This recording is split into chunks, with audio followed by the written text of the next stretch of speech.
Saudações dermatológicas. Meu nome é Tiago Gondim, eu sou médico dermatologista, coordeno as pós-graduações da Faculdade CBMS, coordeno os cursos de pós-graduação em dermatologia e hoje estamos aqui para discutir o nosso curso CBMS em Hanseníase e Leishmaniose, já em sua aula número 17.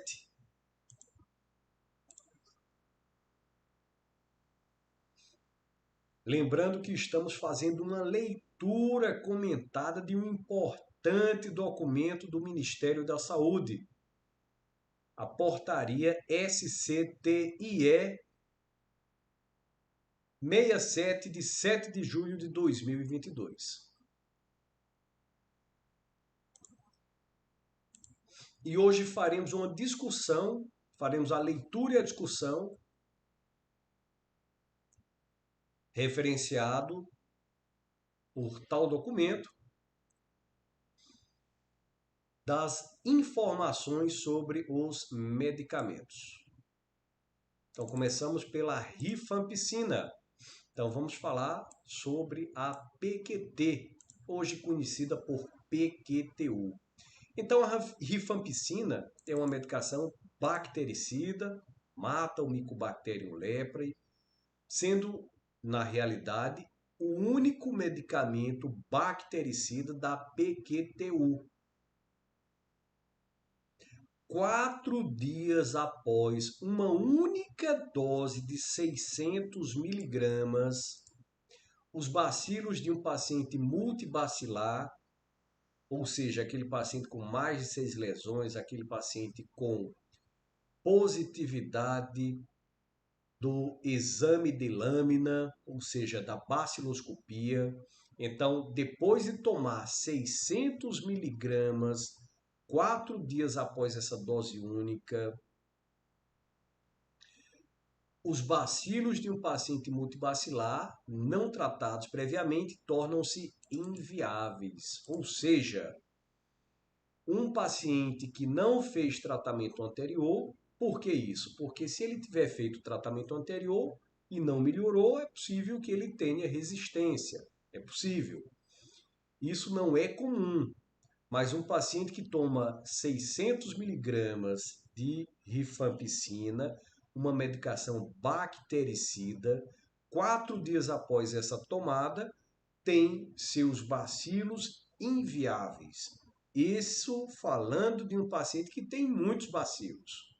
A rifampicina é bem absorvida por via oral e deve sempre ser administrada em combinação com outros rancenostáticos, exatamente para prevenir a resistência à rifampicina. Outra coisa que sempre cuidamos é que a rifampicina, cuidamos para que a rifampicina não seja usada em tratamentos que não da tuberculose e da hanseníase. Então é um medicamento reservado para tal. E deve ser combinado com outras medicações chamadas rancenostáticos para prevenir resistência ao fármaco. Então, o mecanismo de ação é a inibição da polimerase de RNA dependente de DNA. Então, isso faz com que haja o comprometimento de síntese de RNA bacteriano. Então, o medicamento é prontamente absorvido pelo trato gastrointestinal. As concentrações séricas máximas em adultos saudáveis e populações pediátricas variam amplamente de indivíduo para indivíduo. A absorção da rifampicina é reduzida em cerca de 30% quando o medicamento é ingerido com alimentos. Então, aqui já uma importante informação. É uma medicação que deve ser utilizada com o estômago vazio, 1 hora antes ou 2 horas após refeições. Então, é amplamente distribuída por todo o organismo e isso é importante porque O micro-organismo bacteriano também é amplamente distribuído em diversos órgãos. Então, a medicação mantém concentrações eficazes em muitos órgãos e fluidos corporais, incluindo líquido cefalorraquidiano. Em relação à gravidez, o uso da rifampicina durante as últimas semanas de gravidez pode causar hemorragias pós-natais na mãe e no neonato. Recomenda-se, então, o uso de vitamina K para esses casos. Mas não necessariamente há qualquer tipo de impedimento formal à utilização da rifampicina na gestação. A clofazimina, a segunda medicação que vamos falar da PQTU. Nós vimos que rifampicina, clofazimina e dapsona são usadas em pacientes multi e paucibacilares e a diferença referencia o tempo de tratamento. A clofazimina é um corante de fenazina com atividade antimicrobiana e anti-inflamatória. É disponibilizada como cápsulas contendo clofazimina micronizada, suspensa em base de cera de óleo. Também está indicada no tratamento das reações, então tratamento da reação tipo 2, o chamado eritema nodoso. Seu mecanismo de ação contra as micobactérias não está totalmente elucidado. Parece exercer efeito antimicrobiano, ligando-se preferencialmente ao DNA da bactéria e inibindo sua replicação e crescimento. Então, isso é um medicamento bacteriostático. Exerce efeito anti-inflamatório e imunossupressor in vitro e in vivo. Os mecanismos envolvidos nesses efeitos não estão totalmente elucidados, mas parecem causar inibição da migração de neutrófilos, que seria um efeito dose-dependente. Também inibe a transformação de linfócitos induzidos por mitógenos. Pode aumentar a atividade fagocítica das células polimorfonucleares e de macrófagos, aumentando o metabolismo oxidativo associado à membrana nessas células. Esse efeito anti-inflamatório e imunossupressores, esses efeitos da clofazimina, além da sua ação antimicrobiana, parecem contribuir para a eficácia no tratamento e prevenção de reação tipo eritema nodoso, que é a reação tipo 2. O seu efeito bactericida contra Mycobacterium leprae ocorre in vivo. Então veja aqui uma importante orientação sobre também um possível efeito bactericida. É bactericida contra o Mycobacterium tuberculose e contra o Mycobacterium marino in vitro e contra o Mycobacterium leprae in vivo. Mas parece ter efeito apenas bacteriostático in vitro contra outras microbactérias, incluindo o complexo Mycobacterium avium, o MAC. É raro o relato de resistência do Mycobacterium leprae à clofazimina, embora existam raros relatos de Mycobacterium leprae resistente à clofazimina e dapsona, mas susceptível à rifampicina. Então vejam a importância de se associar esses medicamentos. Então, enquanto dois aqui em algumas situações eles são passíveis de resistência por parte da micobactéria, A rifampicina não o é. Então, até o momento, não há relato de resistência cruzada entre clofazimina e dapsona ou rifampicina. Isso é importante, porque a associação dá segurança. O medicamento não é absorvido completamente do trato gastrointestinal após a administração oral. Então, a extensão da absorção exibe considerável variação interindividual e depende de vários fatores, por exemplo, o tamanho da partícula, vejam que ele é micronizado, dosagem e presença de alimento do trato gastrointestinal, resultando na absorção de 40 a 70% da dose administrada. As concentrações séricas máximas são geralmente atingidas em 4 a 12 horas, quando administradas com alimentos que aumentam a taxa e a extensão da absorção do fármaco. Em relação à gravidez, existe aumento da pigmentação da pele dos bebês nascidos de mulheres que receberam clofazimina durante a gravidez. A própria mãe, ou seja, o próprio paciente, terá pigmentação da pele. Então, essas crianças que mamam e essas crianças que nasceram de mulheres que usaram a clofazimina têm a pele pigmentada, embora isso regrida após a interrupção da transferência do fármaco para o recém-nascido. Em pacientes com hanseníase, recomenda-se manter o tratamento com clofazimina em ambas as situações. Então, tanto na gravidez quanto na amamentação, não se impede o tratamento. A dapsona. A dapsona é um antagonista competitivo do ácido para-aminobenzoico, chamado PABA.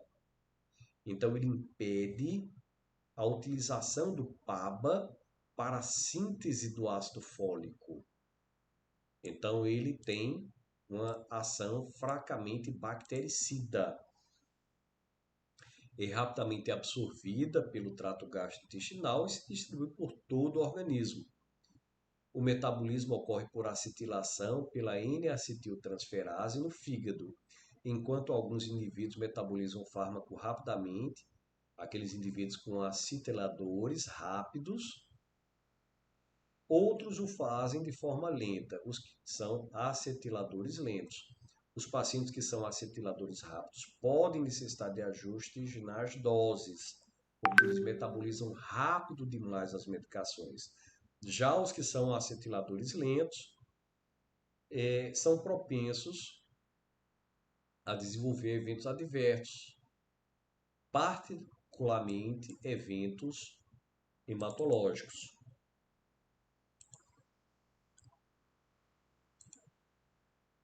A concentração sérica máxima é atingida de 2 a 8 horas após a administração de uma dose. Um platô de concentração plasmática não é obtido antes de 8 dias de tratamento. A ligação às proteínas plasmáticas é de cerca de 50 a 80%. A meia-vida varia entre 10 e 80 horas. A eliminação dá-se de 70 a 85% pela urina, tanto como substância inalterada, como metabólitos, principalmente glicoronato e sulfato, e por via biliar, quando pode ocorrer a presença de fármaco livre. A retenção da substância nos músculos, fígados e rins, devido à absorção intestinal, ciclo anterohepático, a dapsona pode persistir no plasma por várias semanas após a interrupção do tratamento. A gente vai posteriormente falar sobre os efeitos colaterais dessas drogas. Também tem efeito imunomodulador, desejável nas neurites rancínicas e pode atuar como um poupador de corticoide. A infertilidade foi relatada em alguns homens que receberam dapsona, sendo um efeito potencialmente reversível após a descontinuação do uso. Deve-se monitorar cuidadosamente o surgimento de sinais e sintomas de reações hemolíticas, particularmente pacientes em uso de agentes antimaláricos, de forma concomitante. Pacientes com deficiência na enzima glicose 6-fosfato desidrogenase, a chamada G6PD. A methemoglobina redutase ou com hemoglobina M. Então, essas reações hemolíticas, elas acontecem mais quando existe a concomitância da utilização de agentes antimaláricos em pacientes com deficiência da G6PD, pacientes com methemoglobina redutase ou com hemoglobina M. Considere a modificação da terapia nessas situações. Risco de gravidez. Não existem estudos controlados em mulheres. Usar na gravidez somente se os benefícios potenciais para a mãe justificarem o risco para o feto. Então, isso é outra situação importante. Em pacientes com hanseníase, recomenda-se manter o tratamento com dapsona durante a gravidez.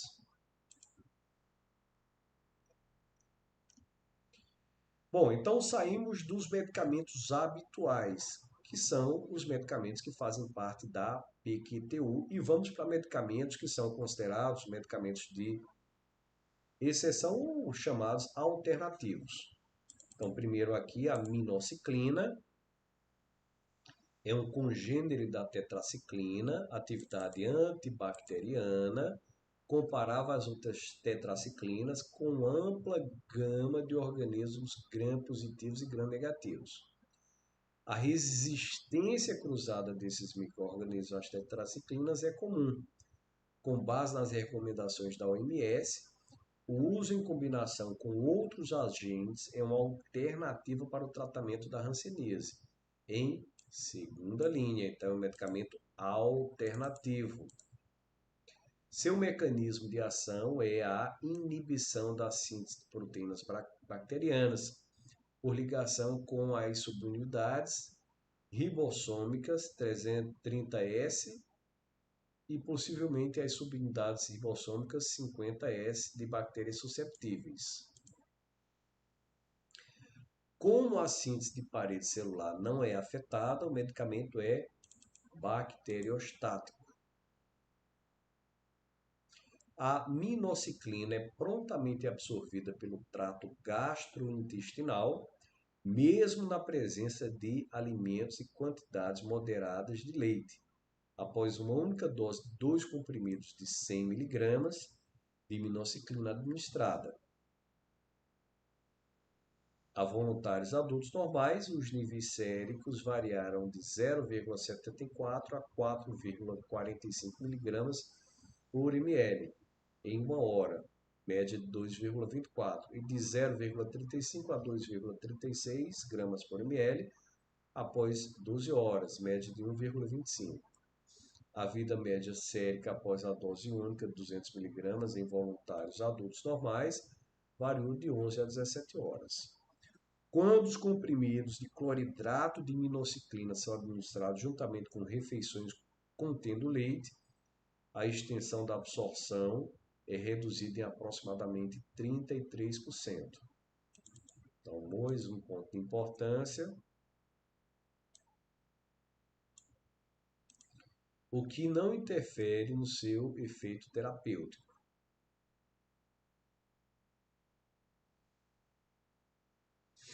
Riscos na gravidez.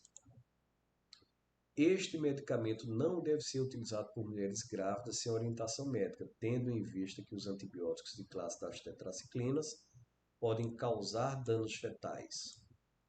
Relatos raros e espontâneos de anormalidades congênitas, incluindo redução de membros, foram relatados após o uso de minoxiclina por gestantes. Devido a informações limitadas, uma associação causal não pode ser estabelecida.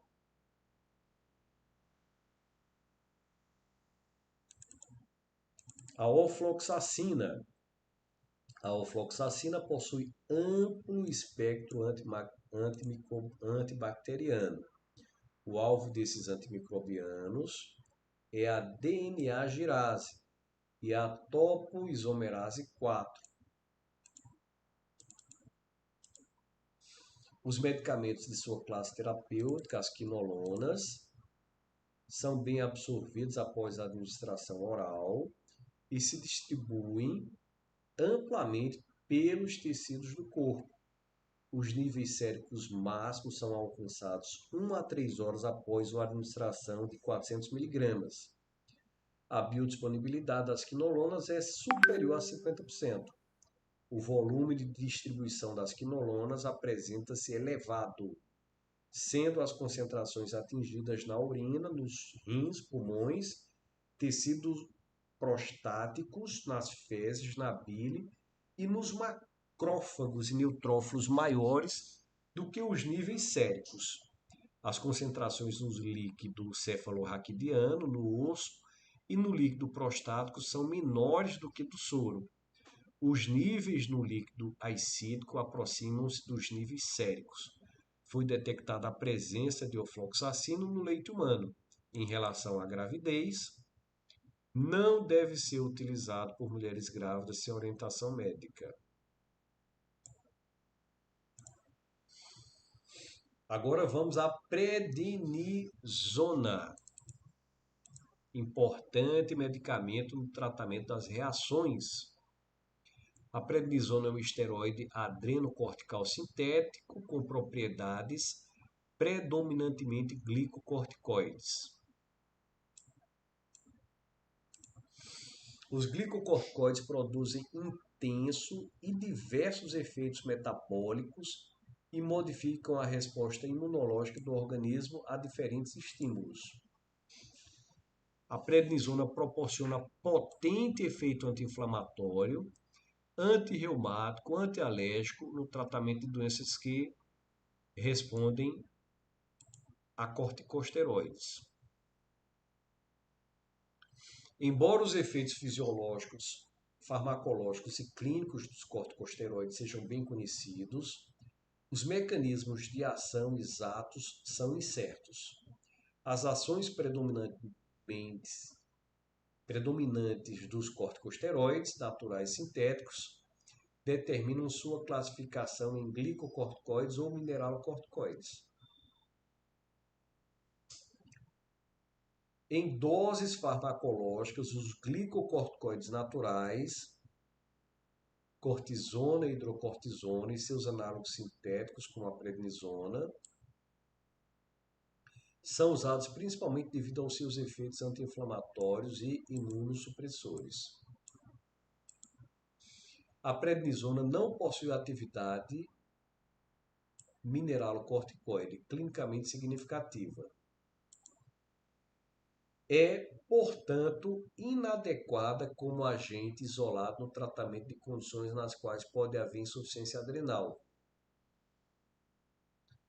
Análogos adrenocorticais sintéticos, incluindo a prednisona, são eficazes quando administrados por via oral. A prednisona administrada oralmente é rapidamente convertida no fígado em prednisolona biologicamente ativa.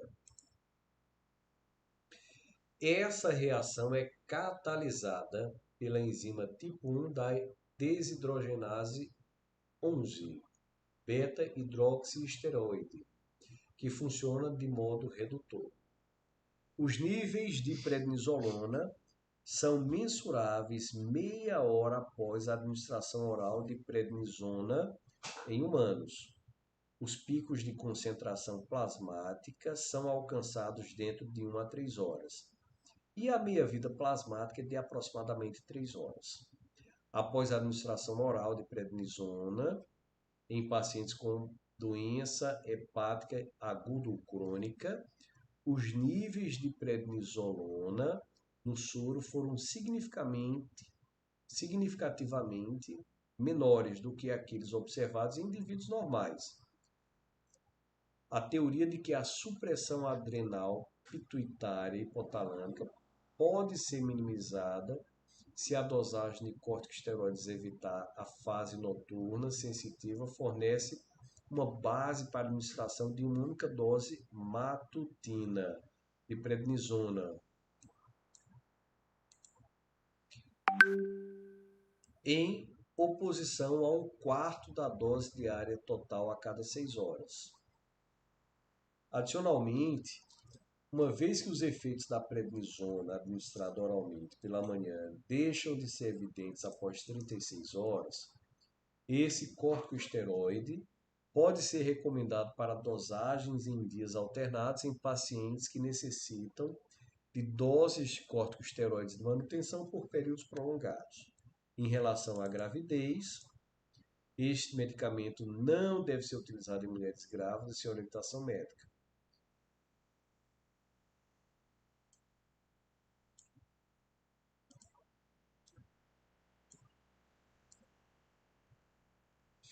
A pentoxifilina, também utilizada no tratamento das reações.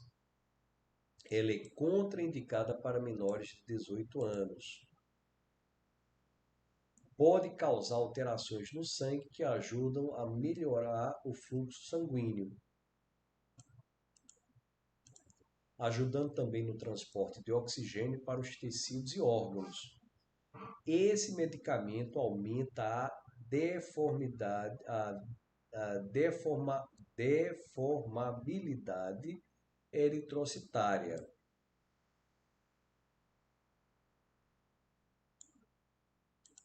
Reduz a agregação eritrocitária e plaquetária e os níveis de fibrinogênio, a desatividade dos leucócitos ao endotélio, a ativação do leucócito e, consequentemente, dano endotelial resultante, reduzindo também a viscosidade sanguínea. Então, vejam que mecanismo interessante. Aumenta a deformabilidade eritrocitária prejudicada, reduz a agregação eritrocitária e plaquetária, os níveis de fibrinogênio reduz, a adesividade dos leucócitos é reduzida ao endotélio, a ativação dos leucócitos também é reduzida e, consequentemente, o dano endotelial resultante é reduzido. E também se reduz a viscosidade sanguínea. Então, é uma medicação que a gente utiliza em alguns pacientes para, entre aspas, afinar o sangue. Consequentemente, promove a perfusão da microcirculação para melhora da fluidez sanguínea e pelo desenvolvimento dos efeitos antitrombóticos. A resistência periférica pode ser levemente reduzida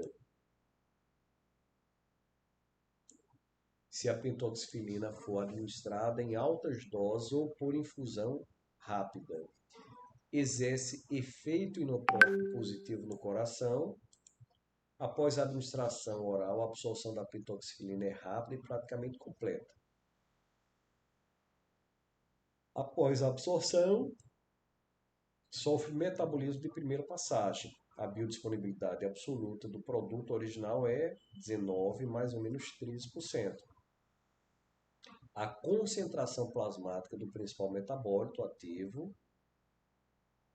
o 1,5-hidroxihexil 3,7-dimetilxantina, que é o metabólito 1, é o dobro da concentração plasmática da substância original, com o qual está em equilíbrio bioquímico de oxidação, redução reversível. Por essa razão, a pentoxifilina é o metabólito 1 e o metabólito 1 devem ser considerados como uma unidade ativa, sendo que a disponibilidade de substância ativa é significativamente maior. A meia-vida de alimentação após a administração oral ou intravenosa é aproximadamente 1,6 horas. É completamente metabolizada e mais de 90% é eliminada por via urinária sob a forma de metabólitos polares, hidrossolúveis não conjugados. A excreção dos metabólitos é retardada, a excreção é retardada em pacientes com função renal severamente prejudicada. Em pacientes com função hepática prejudicada, a meia-vida de eliminação é prolongada. E a biodisponibilidade absoluta encontra-se aumentada.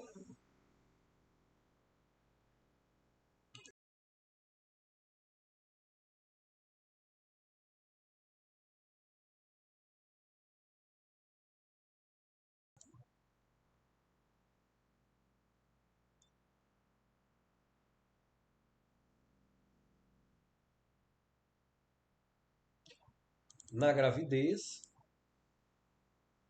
não deve ser utilizada por mulheres sem orientação médica. Chegamos agora à talidomida, uma medicação antifator de necrose tumoral, foi afastada muito pela questão da focomielia. Então, é um derivado do ácido glutâmico. Existem formas isométricas RS, rapidamente interconvertidas em solução aquosa e apresenta rotação óptica igual a zero. Alguns estudos sugerem que o isômero R é responsável pela sedação e o isômero S é responsável pelos efeitos teratogênicos. Dados esses não são conclusivos, visto que não foram realizados estudos clínicos utilizando apenas um dos enantiômeros. Possui ação ansiolítica, hipnótica, antiemética e adjuvante analgésica, além do efeito teratogênico. É altamente eficaz em suprimir o eritema nodoso rancênico. Altamente eficaz em suprimir o eritema nodoso rancênico. Altamente eficaz em suprimir o eritema nodoso rancênico. Demonstrou-se também que é útil em pacientes com perda progressiva de peso corporal e suores noturnos relacionados ao câncer ou em pessoas que convivem com o vírus HIV.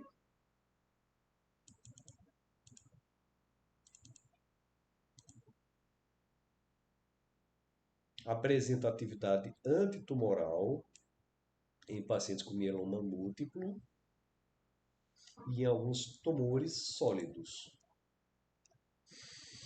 É um agente imunomodulador com espectro de ação não completamente compreendido. Sua ação pode estar relacionada à supressão na produção do fator de necrose tumoral, como eu falei anteriormente. Efeitos nas interleucinas e no interferon gama. Infrarregulação de algumas moléculas de adesão da superfície celular envolvidas na migração de leucócitos e mudança nas proporções dos linfócitos CD4 e CD8.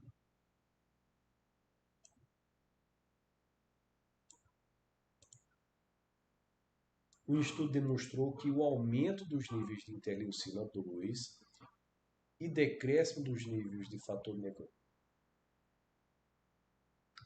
de necrose tumoral alfa in vitro são observados apenas com a molécula talidomida intacta. Sabe-se que a talidomida inibe a quimiotaxia dos neutrófilos. O medicamento leva ao decréscimo da infiltração dérmica de neutrófilos e células T, além de redução dos níveis de fator de necrose tumoral em pacientes com eritema nodoso rancênico. Foi demonstrado que a talidomida inibe a angiogênese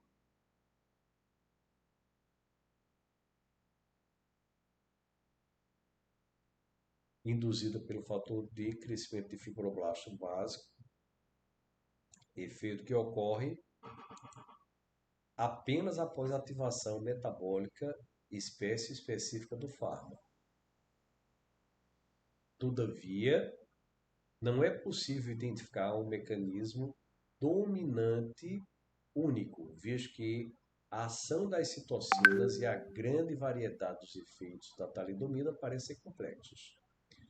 O mecanismo da ação teratogênica permanece desconhecido. Entretanto, algumas hipóteses são propostas. Essas podem ser agrupadas em 6 categorias, onde a talidomida afeta replicação ou transcrição do DNA, síntese ou função dos fatores de crescimento, síntese ou função das integrinas, angiogênese, condrogênese, morte ou lesão celular. Quando administrado por via oral, a biodisponibilidade da talidomida é limitada e não foi ainda bem caracterizada, parcialmente devido à sua baixa solubilidade em água. Um estudo realizado com pacientes com hanseníase sugere um aumento de biodisponibilidade em comparação a voluntários sadios. A meia-vida é de aproximadamente 8 a 8,7 horas em indivíduos saudáveis, podendo variar bastante dependendo da condição clínica do paciente. O volume de distribuição é de aproximadamente 121 litros em indivíduos saudáveis. Aliás, na realidade, 121 litros, é isso mesmo.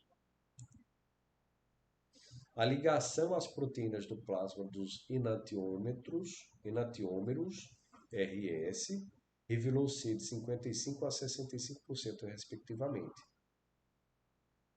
O fármaco sofre hidrólise não enzimática no plasma, levando a 5 produtos principais.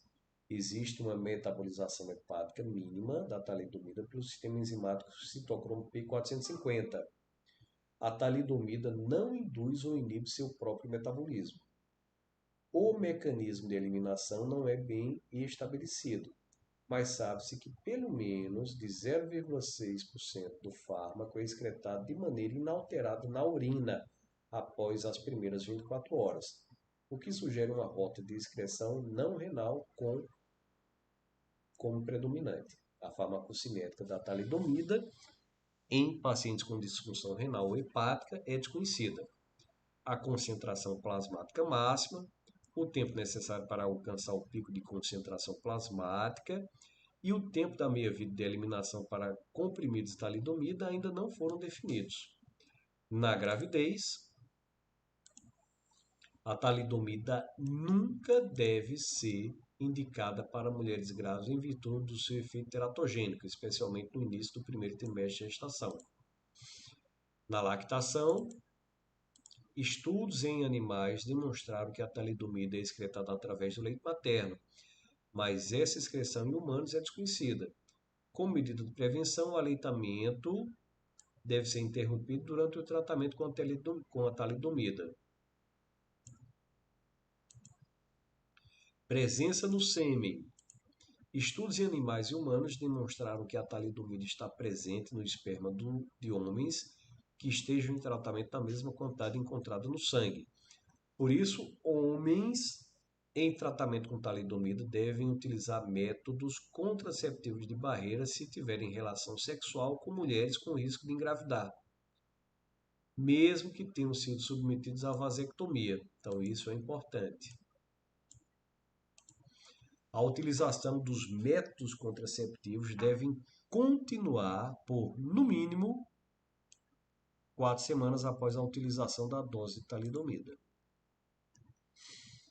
Considerações importantes sobre a teratogenicidade da talidomida. Então, ela é teratogênica para os humanos, mesmo em dose de 50 mg. A teratogenicidade manifesta-se de diferentes formas, como focomielia, que é a mais comum, malformação do crânio, microoftalmia, anoftalmia, deformidades ou ausência do pavilhão auricular e atrisia do canal externo, com orelhas de implantação baixa, nariz em cela, fenda palatina, malformação do sistema respiratório, anomalias cardiovasculares, malformação do trato gastrointestinal, ausência de vesícula biliar e do duto biliar comum e anomalias do trato urinário e rins. Então, não simplesmente a focomielia, que é a mais comum. Nos casos excepcionais, dê indicação talidomida para pacientes com potencial reprodutivo, quando se fizer indispensável o uso do medicamento e desde que esgotar todos os outros recursos terapêuticos, é obrigatório o cumprimento dos seguintes itens. A paciente deve ser orientada a aderir a 2 métodos contraceptivos, como a gente faz lá com o Roacutan, concomitantemente. Pelo menos um deles deve ser de alta eficácia, métodos hormonais, de preferência aqueles que não dependam da adesão com anticoncepcional injetável, implante intradérmico e dispositivo intrauterino,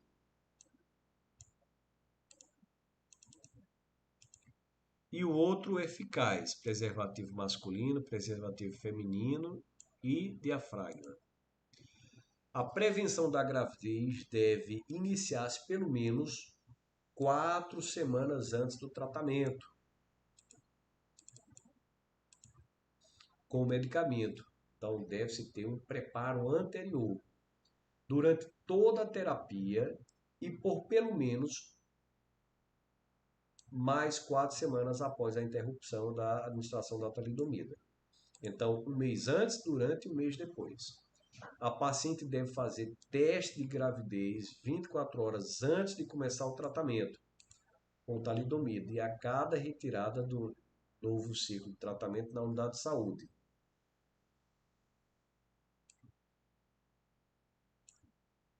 O teste deve ser realizado ainda uma vez por semana durante o primeiro mês de tratamento. Então, 24 horas antes, a cada novo ciclo e uma vez por semana durante o primeiro mês de tratamento. A dispensação da talidomida está condicionada à presença de teste de gravidez recente até 24 horas. Vejam a importância. Na ausência de comprovação de estado gestacional, o farmacêutico deve solicitar a realização de um novo exame, sendo ele dosagem de beta-HCG urinário ou dosagem de beta-HCG sérum. É proibido o uso de talidomida por mulheres grávidas ou que estejam amamentando.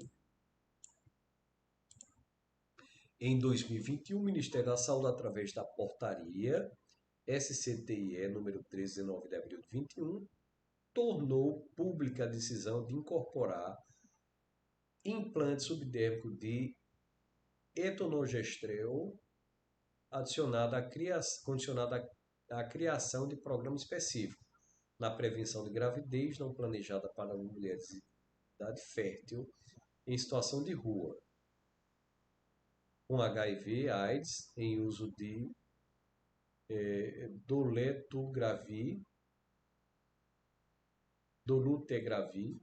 e uso de talidomida, privadas de liberdade, trabalhadoras do sexo e em tratamento de tuberculose em uso de aminoglicoside no âmbito do Sistema Único de Saúde. Então, vamos finalizar com a claritromicina e depois vamos falar sobre os eventos adversos. Então, claritromicina é um antibiótico semissintético do grupo dos macrolídeos, exerce sua função antibacteriana através de sua ligação às subunidades ribossômicas 50S dos agentes patogênicos sensíveis, impedindo a síntese de proteína. O medicamento é estável no suco gástrico e bem absorvido no trato gastrointestinal. A biodisponibilidade é de aproximadamente 55%. A ingestão concomitante de alimentos pode retardar o início da absorção, mas não afeta a biodisponibilidade. É largamente distribuído nos tecidos e fluidos biológicos. Atinge altas concentrações na mucosa nasal, amígdalas e pulmões. A biotransformação hepática ocorre por 3 vias principais: demetilação, hidroxilação e hidrólise. A formação de 8 metabólitos. A saturação do metabolismo envolve a desmetilação e a hidroxilação e contribui para o aumento da meia-vida. Em relação à gravidez, esse medicamento não deve ser administrado por mulheres grávidas sem orientação médica. Então voltaremos com a aula número 18, falando sobre os eventos adversos e interações medicamentosas, quando vamos avaliar a tabela de efeitos adversos e discuti-la.